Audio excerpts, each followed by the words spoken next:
Welcome, everyone, to the People Solve Problems podcast. I'm Jamie Flinchball, your host, and we're here to talk about people solving problems in all its different forms and formats. Today, we have as a guest Elisabeth Swan. So, welcome, Elisabeth. Thank you, Jamie. Nice to be here. I'm glad to have you. So, Elisabeth enjoyed a 30-year career, 30-plus year career in the continuous improvement industry, which is, awesome set of experiences to draw upon. She's a consultant, she's a coach, she's an instructor, she's got her own podcasts, and she's recently published a book, which is called Picture Yourself a Leader, Illustrated Micro Lessons for Navigating Change, which is a fun and inviting title. So why don't you start? Just tell me about the book. How'd the book come about? What's it about?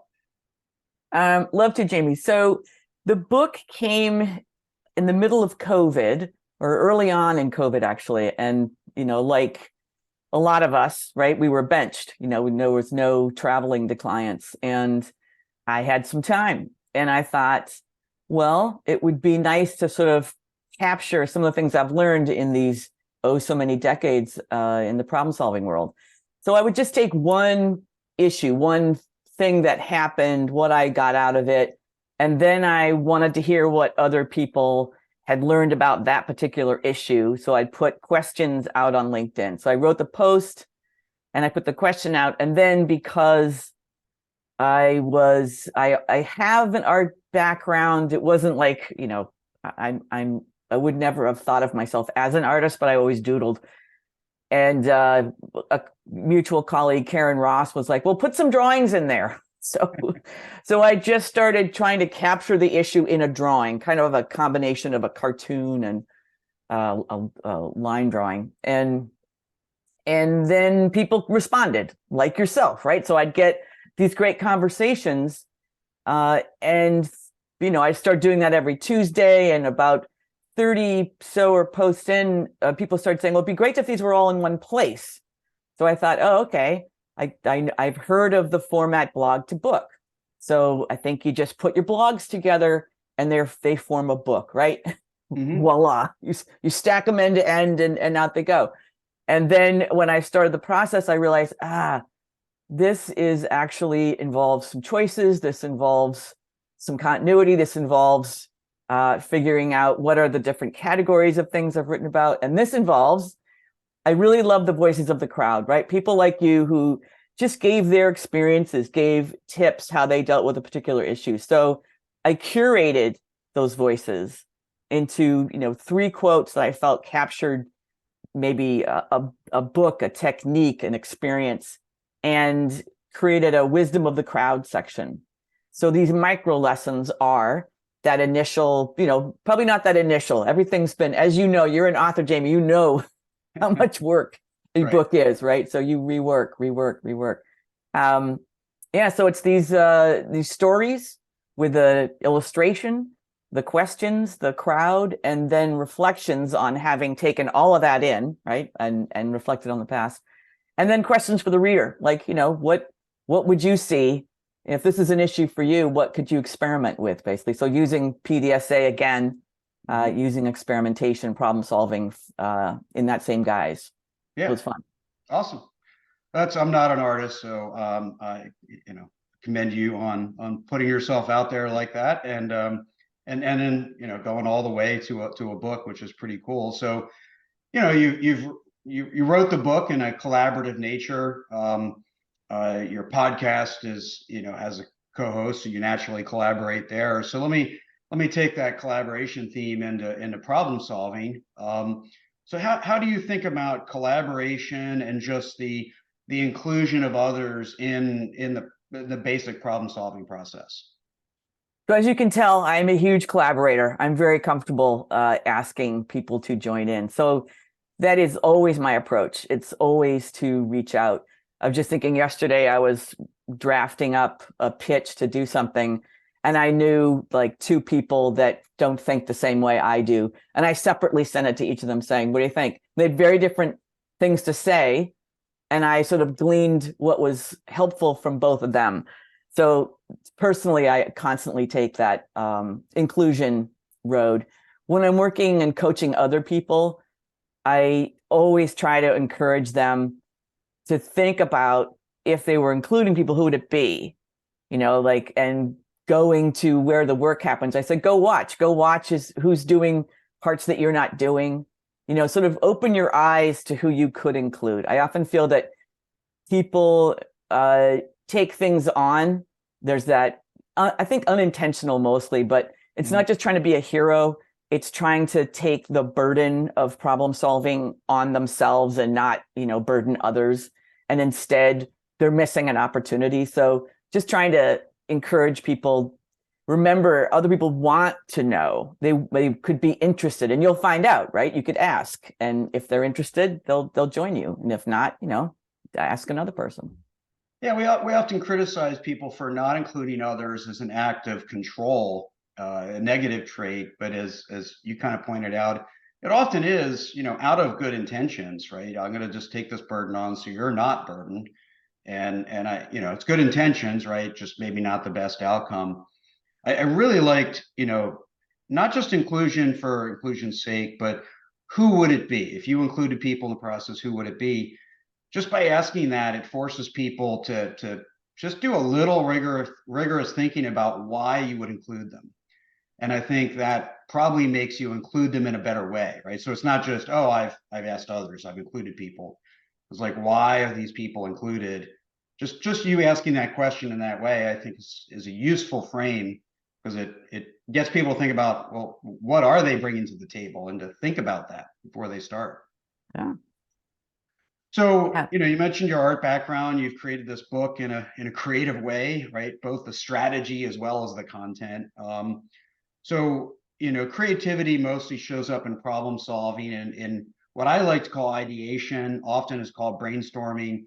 I just a little side note is I tend not to use the word brainstorming, just because many people have had bad experiences with that word, even if it's not the word or the intent of the word, but the outcome or the practice. But so, how do you approach ideation for yourself, for a team you're coaching or leading?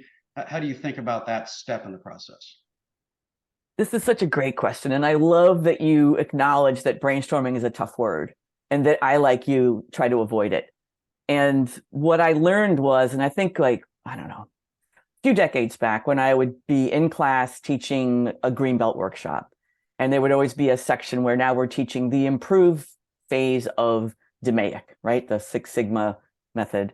And we would have analogy as a method of, think of an analogous situation. What would the issue look like? What would the solutions look like? And then bring them back. Or anti-solution, which was fun, because you said, brainstorm the opposite of this, solution. And then that was funny, and it got people rolling.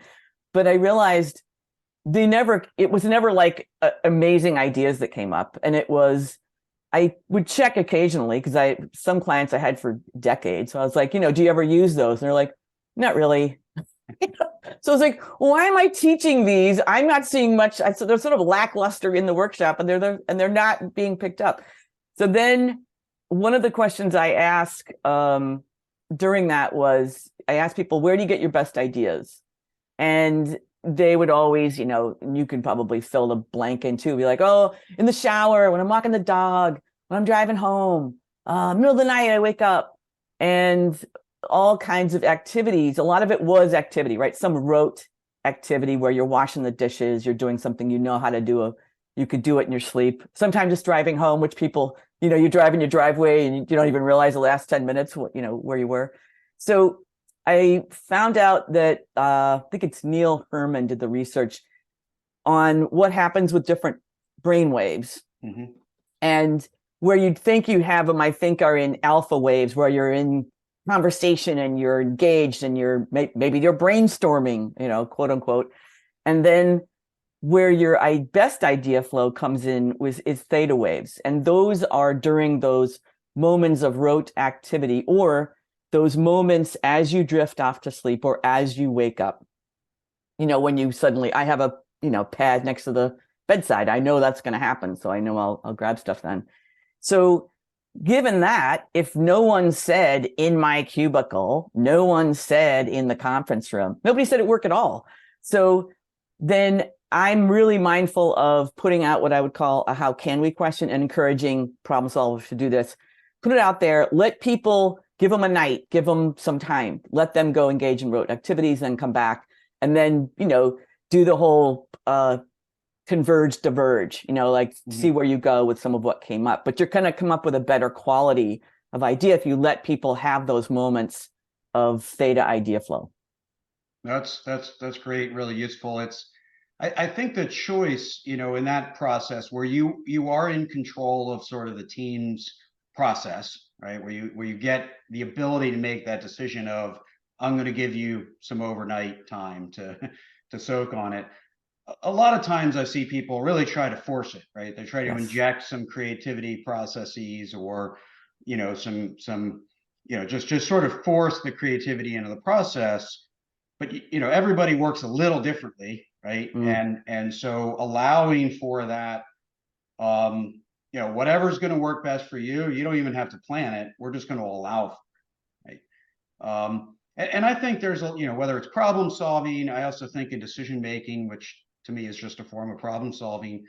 Like I have a rule that I do my best to impose on boards of directors that I'm a part of, which is never make an important decision in one meeting. Even if you need a meeting like 2 days in a row because you have to make it fast, do that, right? Don't just try to make an important new decision that you haven't thought about, have it presented, and make the decision all at once, because you miss that opportunity to let your brain waves interact with the problem in an interesting way. So that's an awesome rule. I'm going to adopt that. That's really smart because I think it allows for that thinking. Because you do some absorption, your brain does some, coalescing of what it's learned as you overnight, So I think that involves all kinds of taking advantage of our cognitive norms, which is great.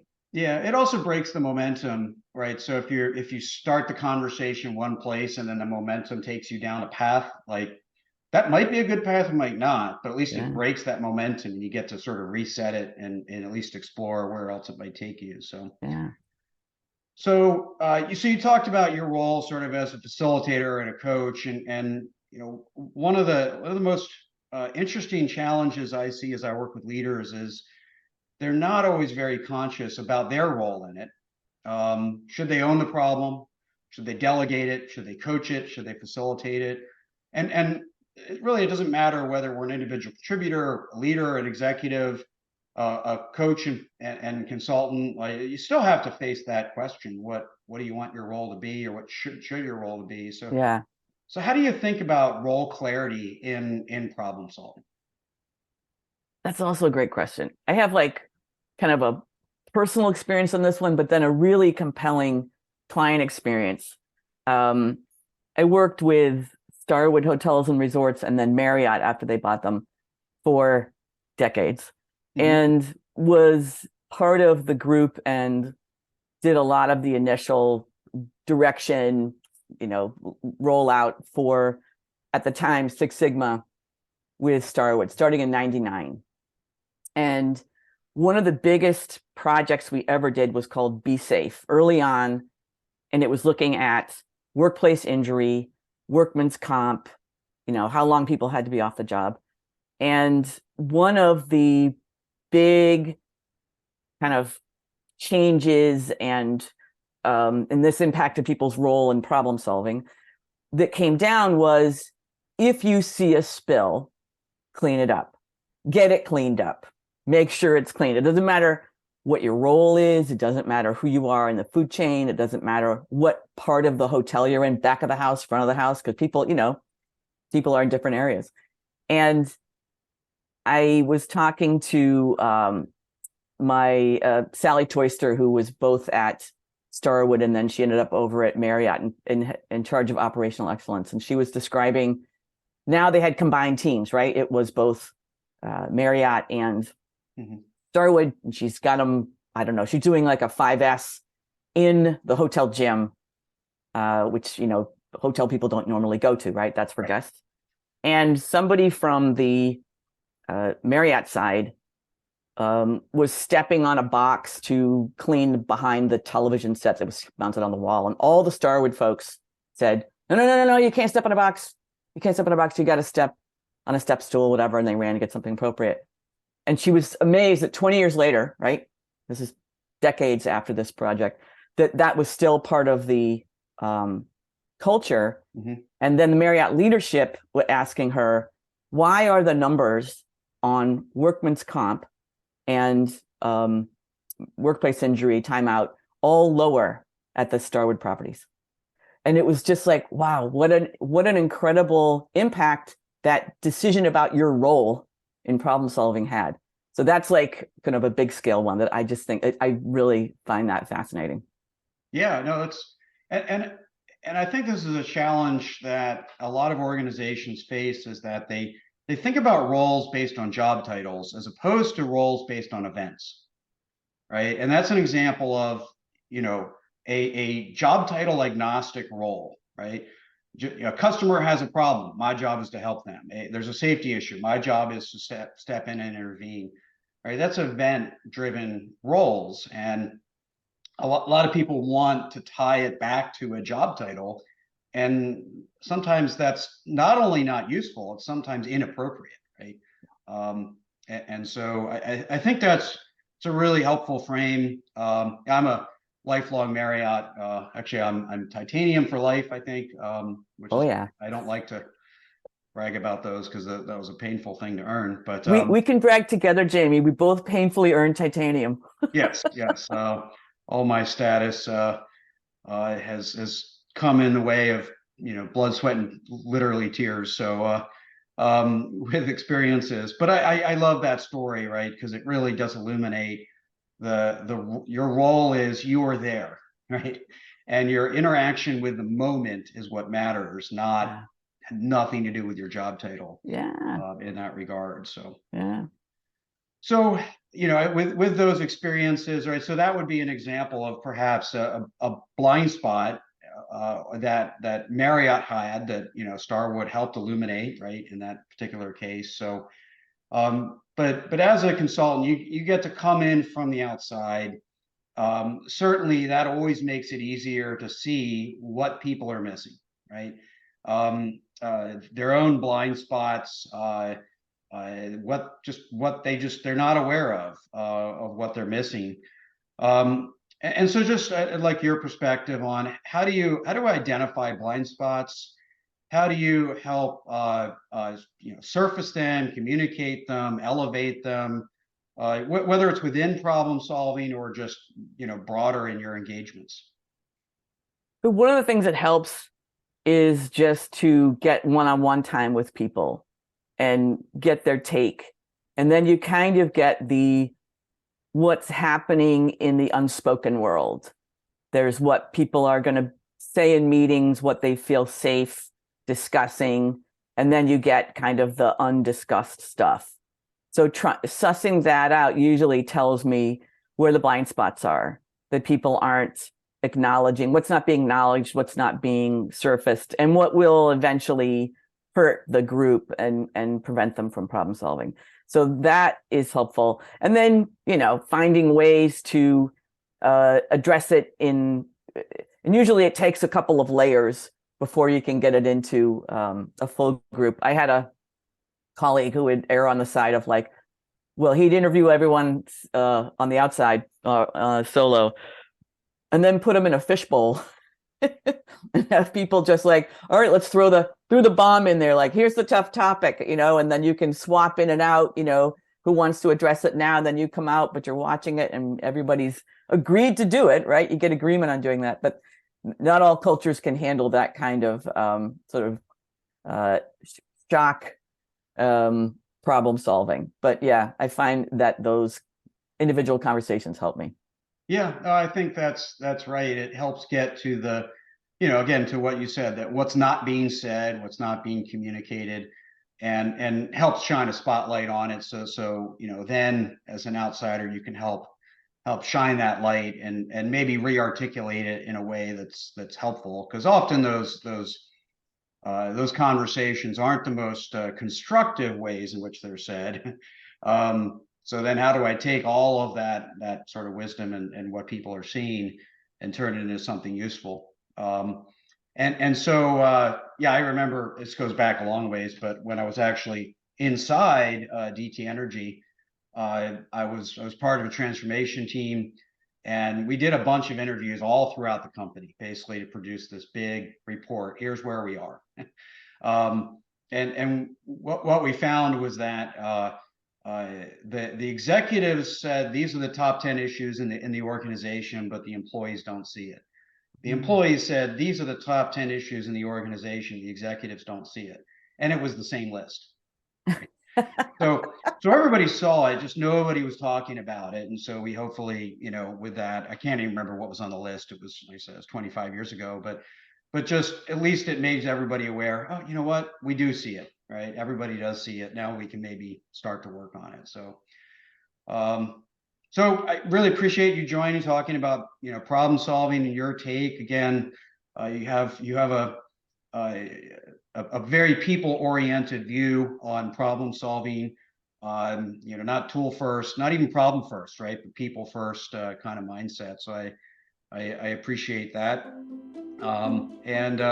If people we'll be sure to put a link in the show notes, but the book is Picture Yourself a Leader, Illustrated Micro Lessons for Navigating Change. For those watching on video, there's a picture of it. Really thank you for coming on and being part of the People Solve Problems podcast. Always a pleasure to talk to you, Jamie. Thanks for having me on. Great. Be well. You too. Thanks for listening to the People Solve Problems podcast. Let's keep the conversation going. Visit JFlinch.com for more episodes and other content. And continue to join us on your podcast app, of course. We greatly appreciate your feedback through reviews and ratings. Consider expanding your understanding of problem solving with Jamie's book, People Solve Problems: The Power of Every Person, Every Day, Every Problem. Available on Amazon. Until next time, keep learning, innovating, and solving problems.